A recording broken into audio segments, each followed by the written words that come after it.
The member for Melbourne Ports, and I call the Parliamentary Secretary to the Minister for Finance. Thank you, Madam Deputy Speaker. The good folk in and around Carrathul, population 99, are a patient lot.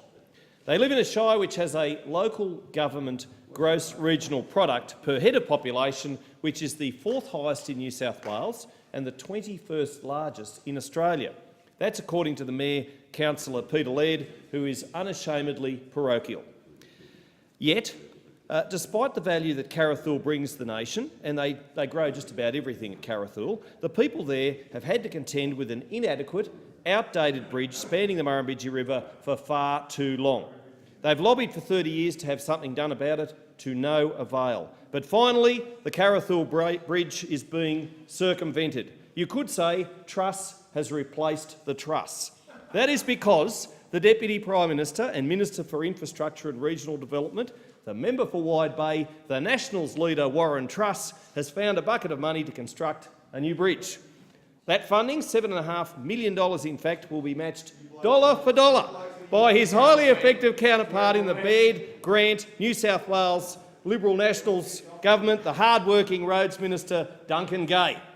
And the $15 million will build a bridge near the structure which has served the community well since 1924, but which is well and truly past its use-by date.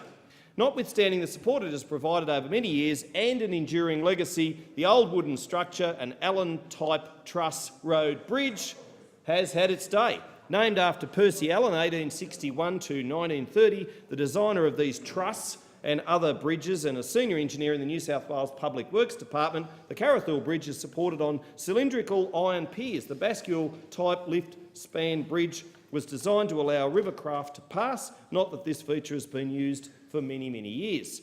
Only 3 bascule lift-span bridges remain in New South Wales, and the Carrathul Bridge is the only one of these in a timber truss road bridge.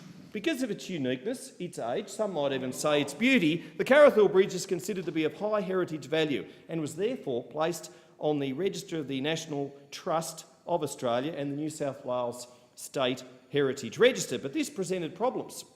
The state government was required to dig deep and to keep doing so just to maintain it as a working bridge, and council, despite its protestations, was never going to be able to afford to build a new one. As Councillor Laird said in March last year, it's just absolutely ridiculous the amount of money that's been put into this bridge and still not serving the community. It's grossly inadequate. His council colleague, the indefatigable Margaret Marylees, persevered, and her lobbying to local members, probably Duncan Gay thought she'd never be able to pull it off, but he said he'd match the federal government if she could get me to convince the Deputy Prime Minister to stump up the money. And you can trust Truss, because he's delivered. They're going to get a new bridge at Carrathul that's going to improve capacity and productivity. Thank you, Warren Truss.